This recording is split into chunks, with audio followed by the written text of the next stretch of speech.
Well, I'd like to welcome Dr. Neil Grabenstetter, and we're going to be talking to him, find out a little bit more about him. He's running for the office of coroner, and I'm going to be a little bit of his background first. Dr. Neil Grabenstetter was born and raised in Valley City, Ohio, being the fifth generation to farm in this community. Dr. Grabenstetter holds a bachelor's degree from the Ohio State University and a medical degree from Case Western Reserve. He was also trained as a family physician at Akron General. While attending school, he was married and has been blessed with 7 children and 6 grandchildren so far. Dr. Grabenstetter started a family medicine practice in Valley City in 1981. He continues to see patients there today. He was elected coroner initially in 1988 and has served in that capacity ever since. So Dr. Grabenstetter, thank you for coming today and welcome. Good to see you. So let's just learn a little bit more about yourself and the role of coroner. Why don't you first, for the viewers at home, just tell us a little bit about what the coroner does? Well, the coroner is charged by state law with defining the cause and manner of death for cases that fall under his jurisdiction. And that includes unnatural deaths such as accidents, suicides, homicides, as well as unexpected deaths when somebody is in presumed good health, and deaths occurring in persons that aren't under any medical care. Okay. And what kind of background, I know that you're a doctor, but is there a special training as well that goes into that, or how did you prepare for this position that you currently serve? Well, the State Coroner Association provides education conferences a couple times every year, and there's an education conference for new coroners, to get the ball rolling, and then there's ongoing updates as far as state law and other factors in the coroner's realm. Okay. But the only qualification for being coroner in the state is being a licensed physician. That was changed back in the 30s. It used to be that you didn't have to be a physician to be a coroner, and that's still true in some other states. Oh, okay. Like funeral directors or other persons can also serve as coroner. Oh, okay. And I don't know, I'm not sure a lot about how that works. Is it something where you get called out shortly after accidents, or do you work more like weekday hours, or tell me more about that? Well, the coroner, I get a lot of calls. Oftentimes they're natural deaths and not necessarily unexpected, but just to screen the case, to determine whether it needs to be addressed by the coroner or not. And generally, according to state law, a body is not supposed to be moved, and if it's found in a home or wherever it's found, until the coroner is notified and okays that the body be moved. So the coroner gets a lot of those unexpected or last-minute calls, unplanned calls. Yes. Okay. So tell me a little bit more about yourself and why you're running. I realize that you hold a position currently. What makes you interested in continuing to serve in this role? Well, it's been a satisfying position, although it's not a pleasant experience in general, but it's similar in a lot of ways to the practice of medicine, where you deal with good news and bad news and try and help families get through these difficult times. Of course, there's always sadness in the families if a person died unexpectedly or by unnatural means, and so we try to help them through that process. Okay. Should you be reelected, what things would you like to do going into the future? Are there, I'm not sure if this is a type of position that's impacted by changes in technology and so forth. Are there different things that you want to do in the position going forward? Well, the main thing that we could do on the local level, since this is a relatively small county, would be more computerization. The other things, like your people are familiar with from TV shows, such as the DNA and trace evidence and these fancy forensic methods, we use a consultation with bigger counties, specifically with like you say, Cuyahoga forensic County. files on Right. HLN, yeah. Because Cuyahoga County has all those things, and it's just not feasible for a smaller county to gear up to that To have those same tools. kind of process as they go through. Okay. What makes your leadership in this position different than your opponent or the other candidate for this position? I can't answer that because I don't know the other person running. Okay. What about, is there any other priorities you'd like to see implemented going forward? Should you get reelected, or there's some other things you'd like to do with the office, or changes you'd like to make, anything like that? Well, it would be helpful both for my time management as well as for dealing with these cases to have what's called an investigator, or one or more persons that could spend more time accessing data specifically related to what the coroner needs to know. Okay. At this point, cases are investigated by the police departments, and they have been getting fairly good death scene investigation skills through taking courses in that process. But it would be helpful to have ease some of their burden in detailing the data that we need to determine a specific cause and manner of death. Okay. What about, is there anything else that you wanted to talk about that you'd like the viewers to know that we didn't have a chance to discuss during the interview?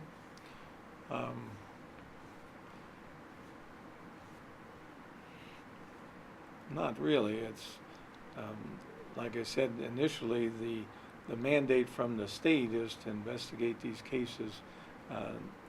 The coroner's jurisdiction is a little bit ambiguous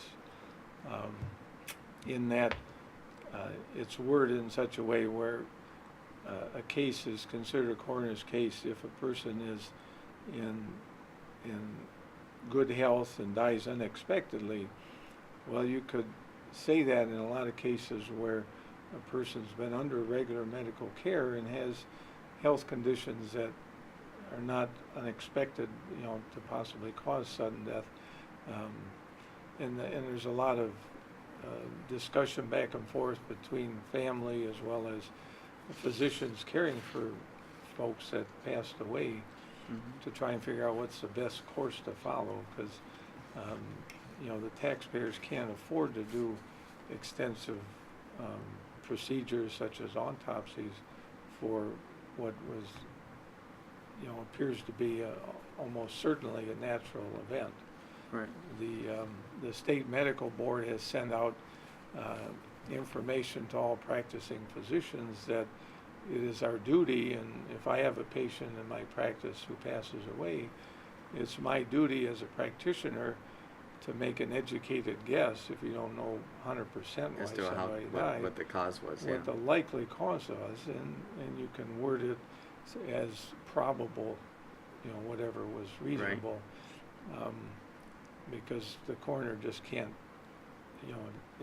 evaluate all these deaths. Right. Right. Now the more difficult cases, of course, involve homicides and suicides, as well as motor vehicle accidents. We're fortunate not to have very many homicides in the county. There are a fair number of suicides, and there's been some increase in that in the last few years. And those are always difficult for families to deal with. The county hospice program does have a counseling setup, like group counseling for survivors of suicides to help families through that. Right. Okay. So we try to help them understand these things and get help through the grieving process, which of course is a difficult for sure process for folks. Yeah, understood. Okay. Sorry, was there anything else you'd like to say? No, that's okay. Well, Dr. Grabenstetter, I want to thank you for coming out today on behalf of the Medina Chamber. We appreciate you taking your time to come out and tell us more about the position of coroner, and we wish you luck in the upcoming election. Well, I sure appreciate it. All right, well, thank you. Yeah, Thanks for everything.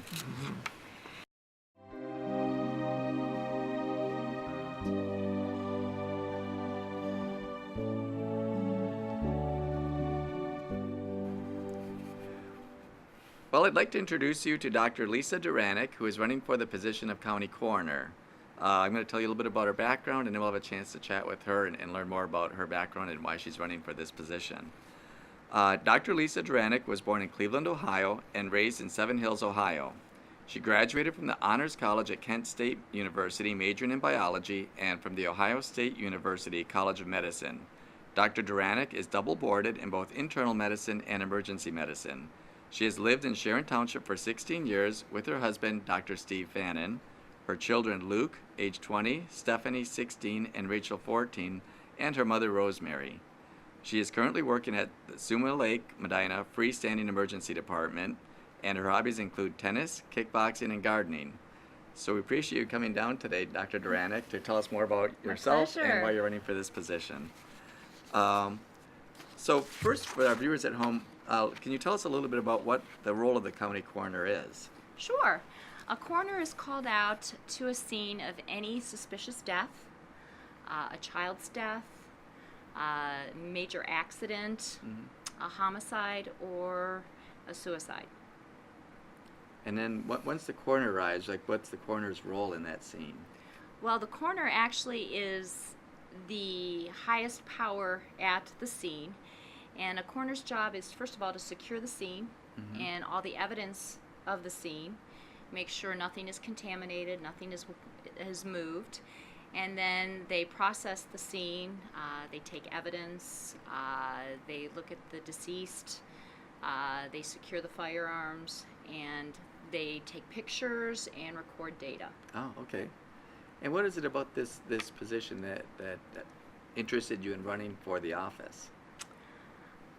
Well, I enjoy internal medicine and emergency medicine, and with emergency medicine, I saw a lot of, unfortunately, accidents and other trauma victims, gunshot victims coming into the emergency department, and I never was able to actually see them at the scene, because everything was always brought to me via the ambulance. So a lot of questions that I had pertaining to the victim, I was never able to get a lot of information because there was always the next emergency coming in through the door. Right. So this always interested me. Yeah, you have to deal with the immediate injuries. Correct. And not so much what came before that. Yes. Correct. So that always frustrated me because I was never able to get the full story.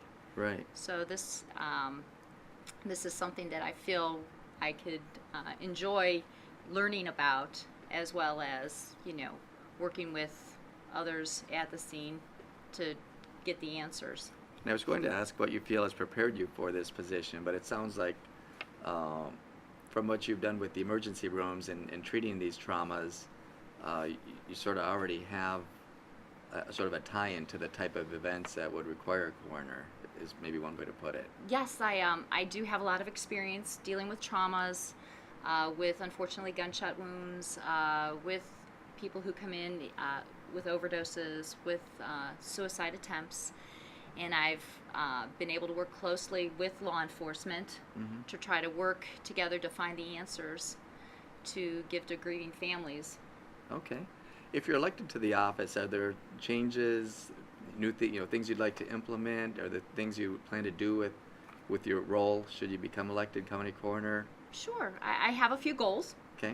My first goal is I will go to every scene that needs me to go. Yes. Also, I think that there are new technologies and new protocols out there that I think we could utilize to streamline the office and make it more efficient. Okay. In the emergency department, we work as a team. No one can do emergency work alone. So what I would like to do is utilize that team approach with law enforcement, with the medical community, and with all the ancillary people that need to work together, funeral homes, to make the unfortunate trauma of death easier for people to, the surviving families, to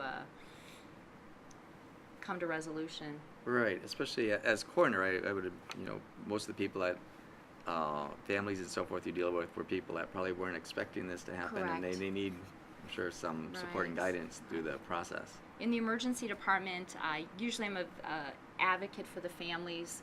I try to be there for them, to console them, to try to answer some questions, and hopefully, with being the coroner and being able to authorize autopsies and do further investigations, I'll be able to give the families the answers that they need Some to help closure them, and- to give closure and to move on and continue on with life. Okay. Well, we touched a little bit on the role of the coroner and some of your plans for the office, your background for sure. What about, is there anything that we didn't talk about during the interview that you wanted to tell our viewers and voters, either about yourself, your plans for the office, anything that you feel that we missed?